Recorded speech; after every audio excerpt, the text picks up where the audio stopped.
Olá, sejam muito bem-vindos ao programa Mais Saúde e Beleza. Hoje, atendendo a vários pedidos, principalmente de mamães de primeira viagem, vamos falar sobre os cuidados com bebês recém-nascidos.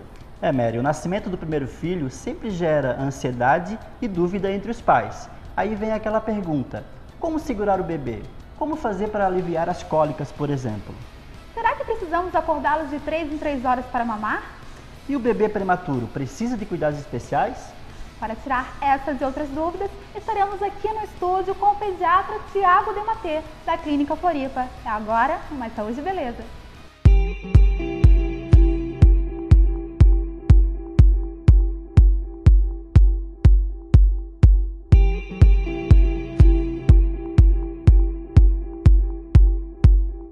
O programa Mais Saúde e Beleza está de volta e hoje contamos com a presença do pediatra Tiago Dematê, que vai nos falar sobre os cuidados que devemos ter com os recém-nascidos.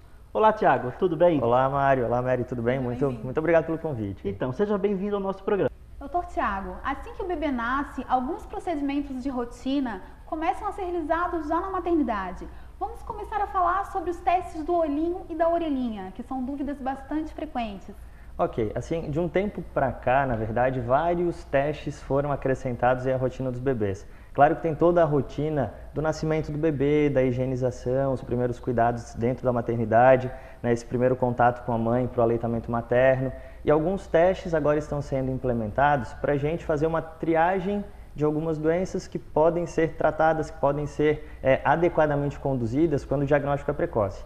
Uma desses testes é o teste do olhinho, que nada mais é do que colocar uma luz, né, em direção ao olho do bebê com um aparelho específico, que é o oftalmoscópio, né, e a gente consegue ver se tem algum problema ou alguns problemas grosseiros, assim, não, por exemplo, o teste ele não vê a visão, a capacidade de visão, se o bebê precisa usar óculos ou não, né, mas ele vê se tem alguma alteração interna na estrutura do olho mesmo do bebê.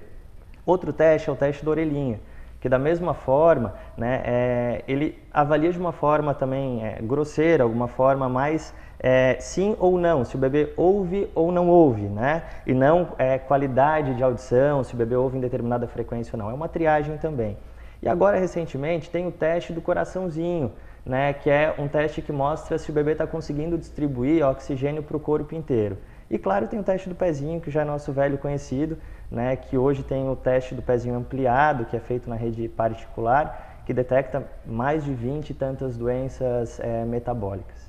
Doutor Tiago, e todos esses testes são realizados nos hospitais públicos? Então, não, o teste do pezinho, né, o teste do pezinho básico na verdade, na rede de saúde pública, não na maternidade, porque o teste do pezinho ele é feito geralmente na primeira semana de vida do bebê. Então, o bebê recebe a alta, e logo depois, na primeira semana de vida, ele vai até o posto de saúde e lá é coletado o sanguinho do bebê, né?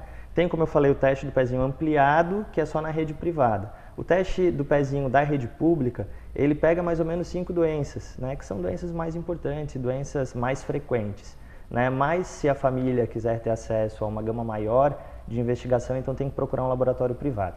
O teste do olhinho e o teste da orelhinha já têm sido feitos com bastante frequência nas maternidades, inclusive nas públicas, sim. Doutor Ricardo, esse teste do pezinho tem um tempo para ser feito?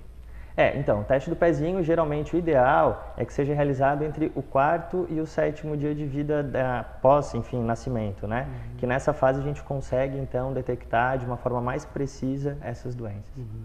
Doutor, afinal, é uma coisa que é muito, né, presente na vida dos pais. Por que os recém-nascidos choram tanto? É uma maneira deles se comunicarem o choro ou não?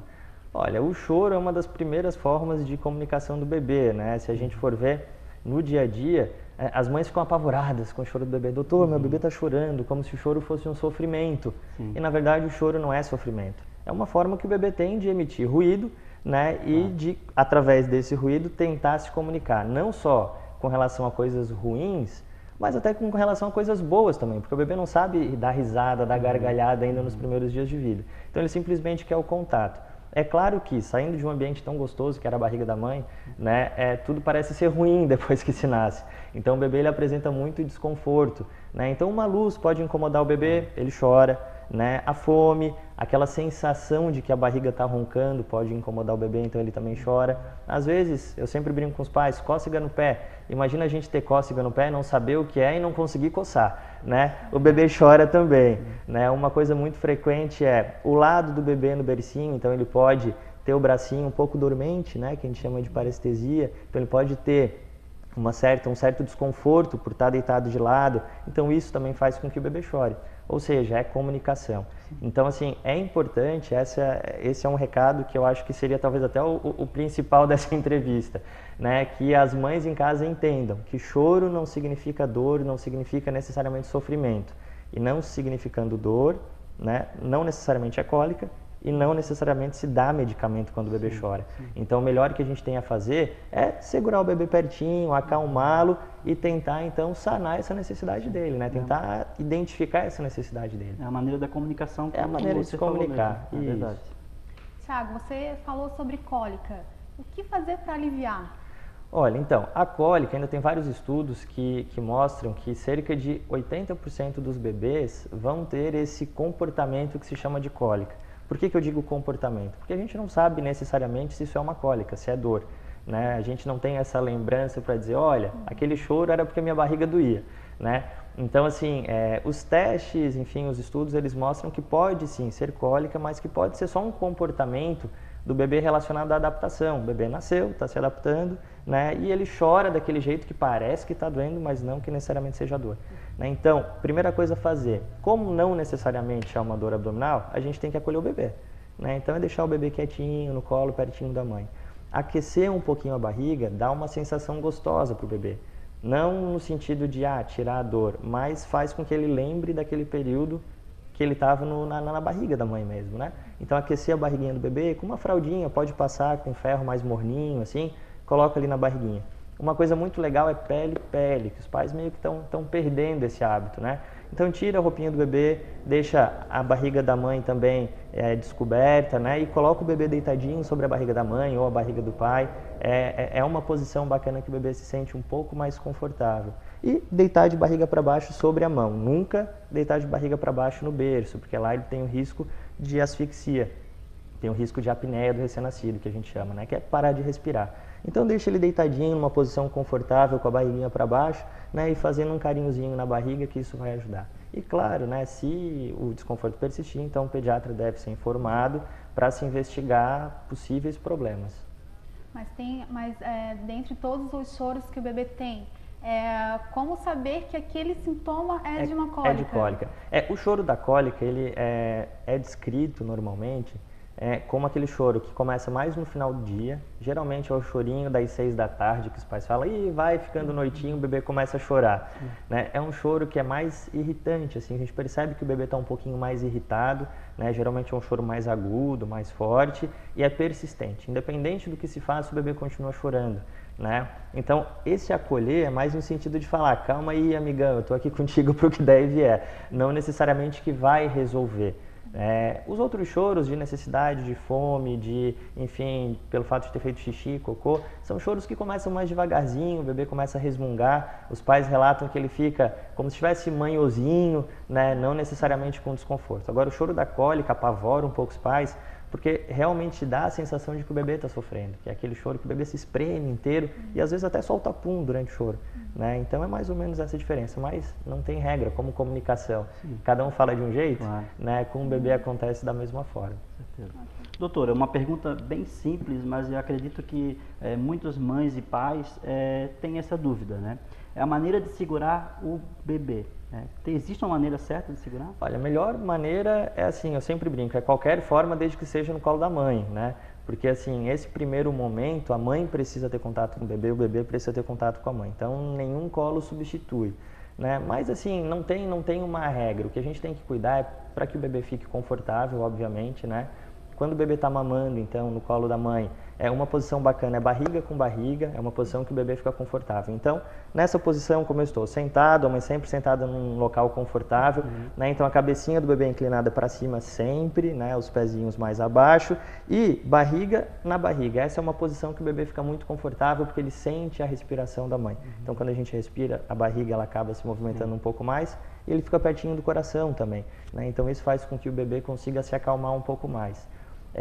Também é importante a posição do bebê no berço, né? Ele nunca pode ficar de barriga para baixo no berço, em função desse risco de apneia, que é a tal da morte súbita do recém-nascido, que é quando o bebê, pelo fato de estar com a barriga para baixo, né, ele tem obstrução da via aérea e não consegue respirar. Então, para de respirar, os pais acabam não percebendo, né, e existe esse risco sim. Então, a orientação, né, da Sociedade de Pediatria é que o bebê sempre durma no bercinho de barriga para cima, sempre, tá? Antes até se tinha essa posição lateral, mas hoje se prefere a posição de barriga para cima. E o berço limpo, evitar almofadas, evitar travesseiro, evitar coberta. Então deixa o bebê com uma roupinha mais confortável, que já seja o suficiente, né? E a gente tenta deixar esse bercinho sem nada. E a cabeceira elevada, né? Então, a orientação recente, assim, da Academia Americana de Pediatria, né, não necessariamente orienta a cabeceira elevada, tá? Pode ser o mesmo plano com o bebê de barriga para cima. A gente costuma orientar a cabeceirinha elevada se o bebê tem refluxo, né? Então, nessa situação, para evitar desconforto do refluxo, a gente eleva um pouco a cabeceira. Agora, se não tem desconforto, não tem essa necessidade. Agora, é importante que não tenha almofadas, travesseiros e tudo mais dentro do bercinho. Tiago, em relação ao banho do bebê, tem algum horário mais apropriado? Quais os cuidados em relação ao banho? Assim, horário, na verdade, a gente sempre prefere aquele momento em que o tempo está menos frio, né? Então, aqui na nossa região, que a gente tem inverno bastante rigoroso, né, o ideal é que esse banho seja dado, se for no inverno, um horário aí próximo ao meio-dia, que seria um período mais quente, né?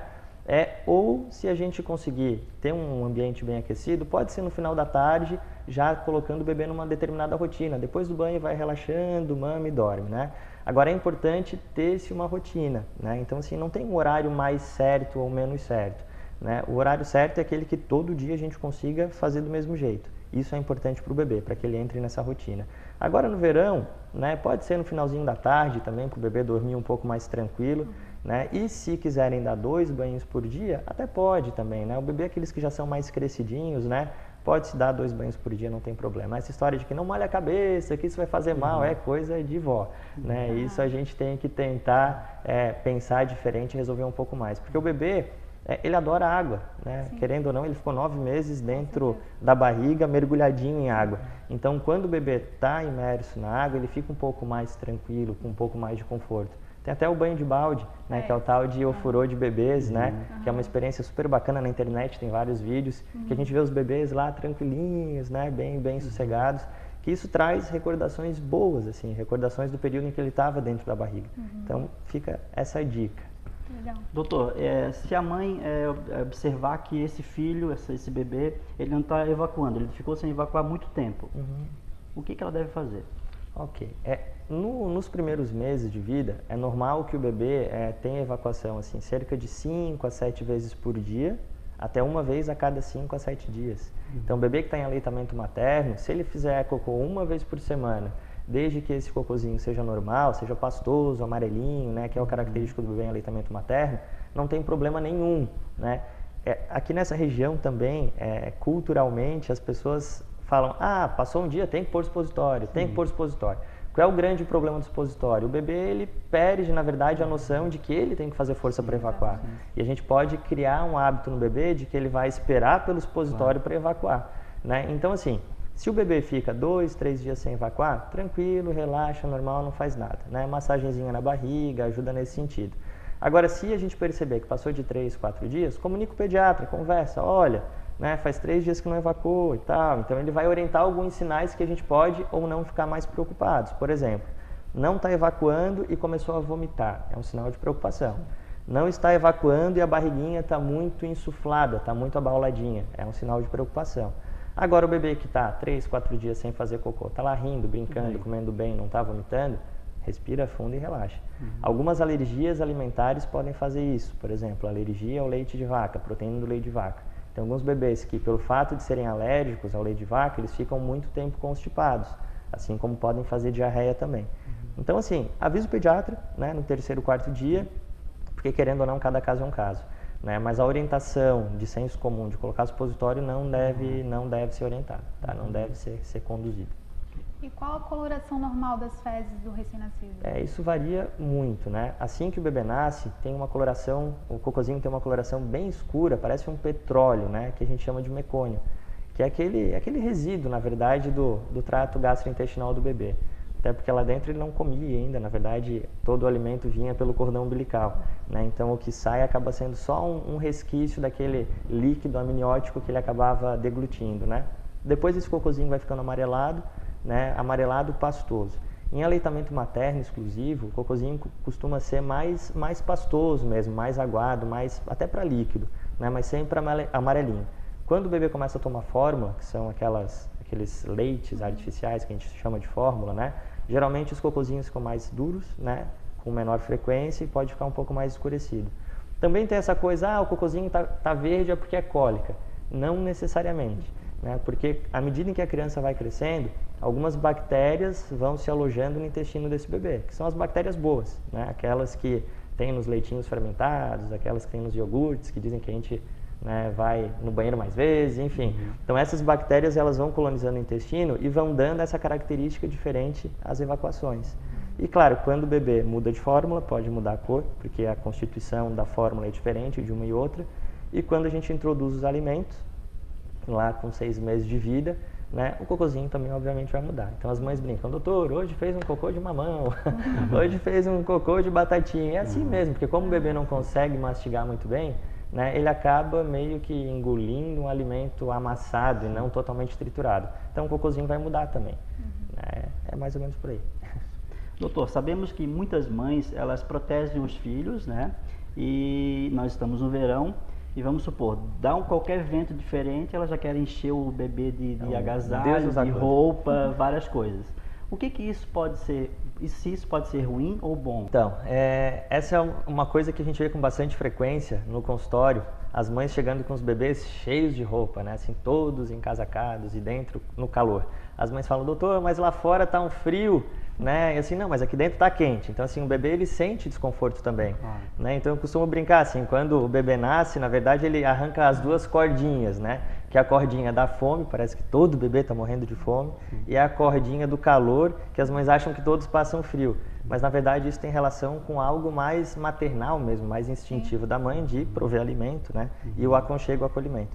Então, assim, como regra básica, os bebês sentem calor, sim, como a gente, tá? No primeiro mês de vida, eles, pela adaptação, como eles estavam dentro da mãe, então eles precisam de um pouquinho mais de calor do que a gente. Então, assim, se a gente está com uma manguinha curta, para os bebês vai ser uma manguinha um pouco mais longa. Se a gente está com um casaco, para o bebê vai ser um pouquinho a mais. Então, sempre pensar no bebê uma peça de roupa a mais. A partir do 2º, 3º mês, eles começam, né, a ter uma temperatura muito semelhante, um controle de temperatura muito semelhante ao nosso. Então, se a gente está com calor, obviamente ele também está.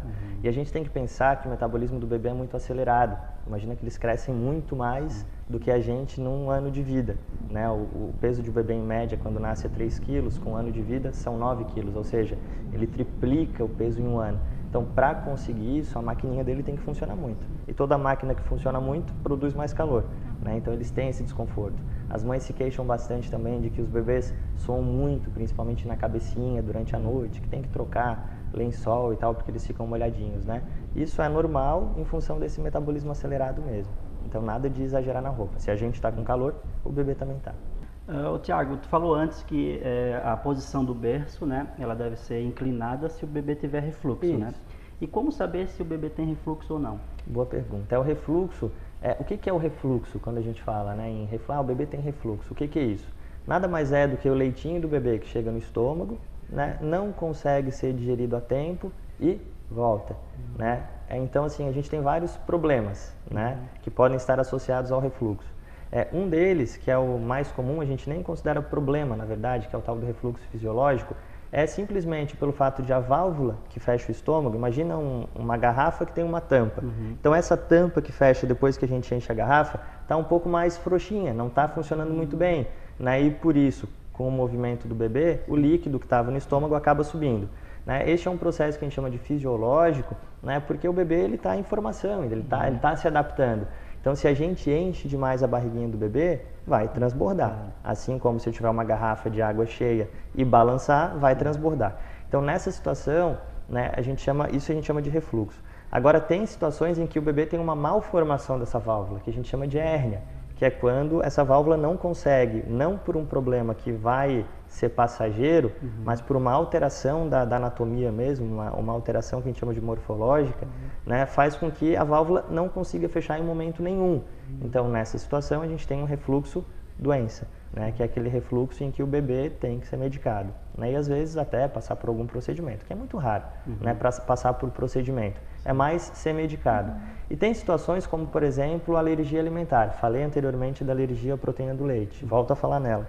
Alguns bebês que têm alergia ao leite de vaca, eles não conseguem processar muito bem esse leite. Ou seja, o leite chega no estômago e como ele tem alergia, ele quer expulsar aquilo. Então ele não consegue absorver.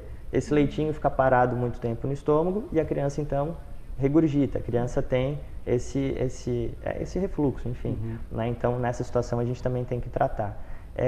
O mais importante é pensar assim, se o bebê está regurgitando, mas está ganhando peso e está crescendo bem, a gente não faz nada.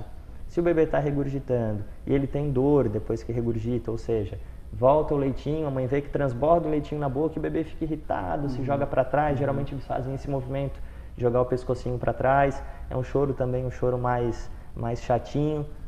Tem alguns bebês que associam isso com a mamada, dor, né, do refluxo com a mamada, e quando vão sugar no peito eles brigam com o bico do seio, porque sabem que eles precisam mamar, mas que vão sentir dor depois.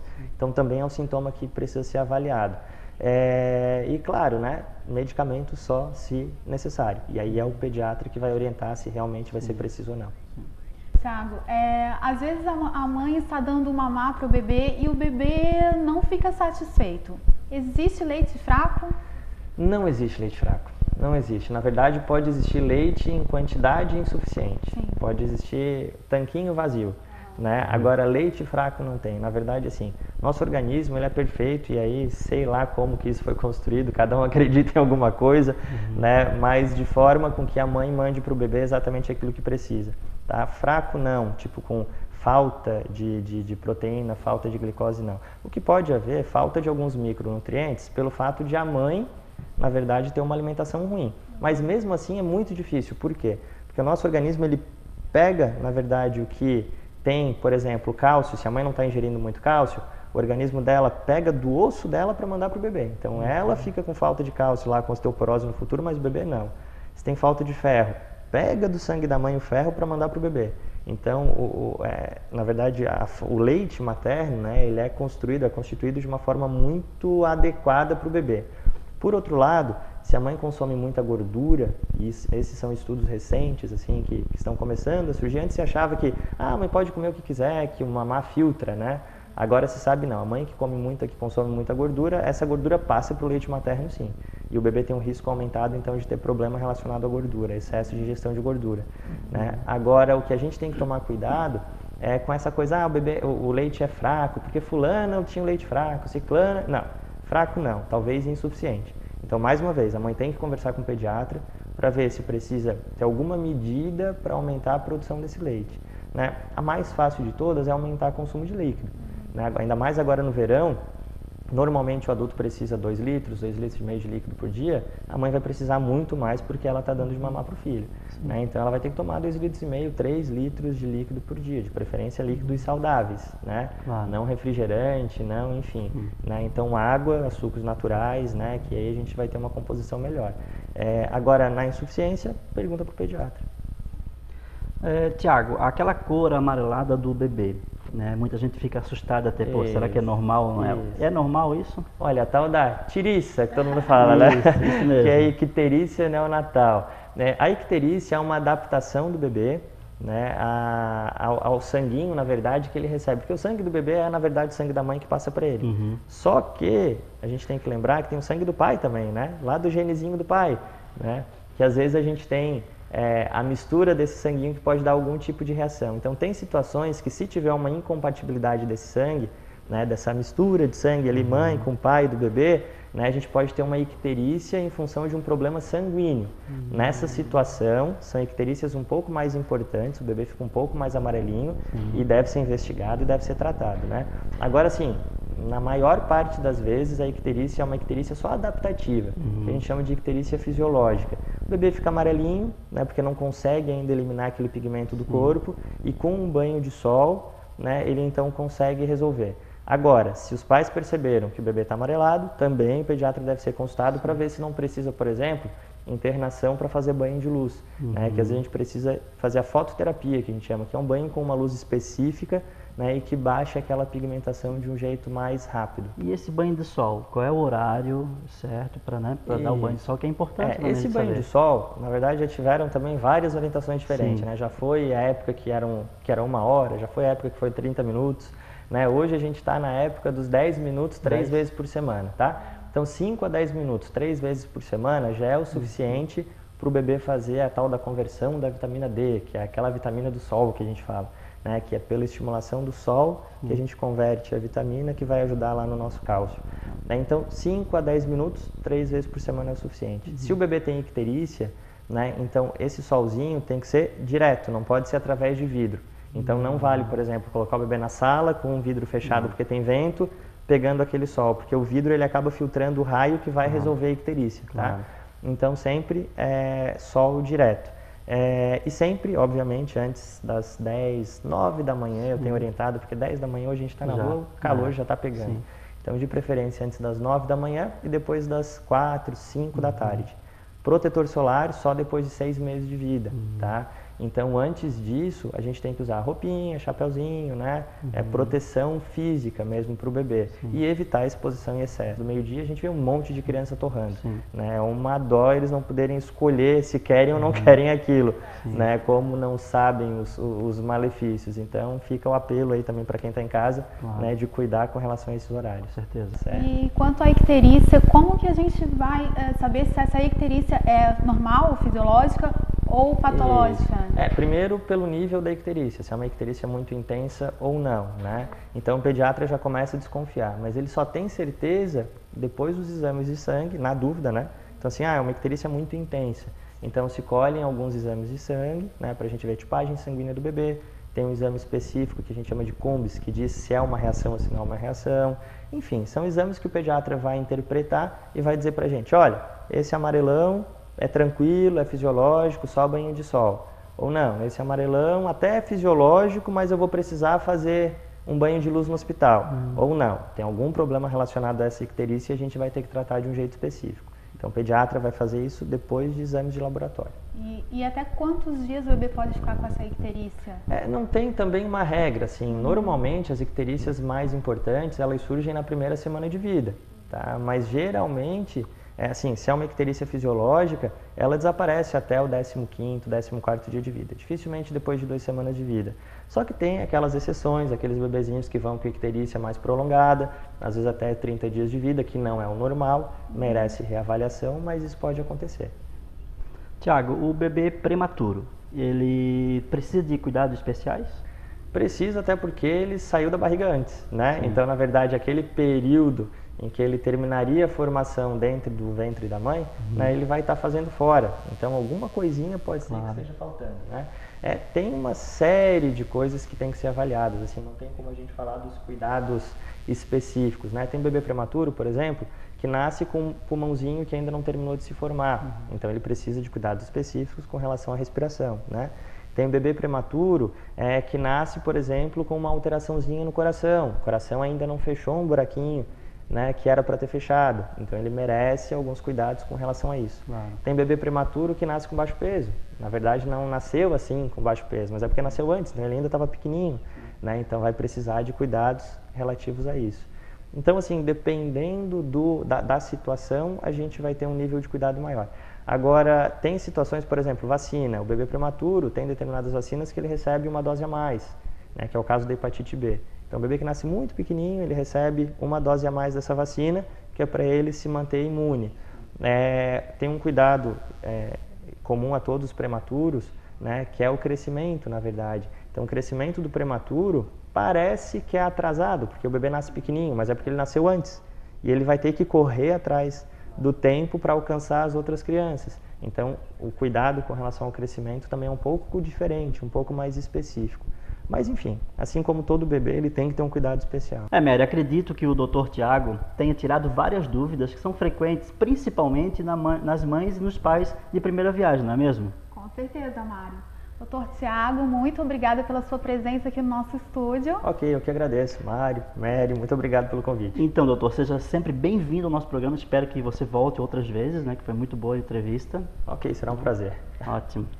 Bom, gente, o nosso programa de hoje vai ficando por aqui. Obrigada pela companhia e até a próxima. Até a próxima, tchau.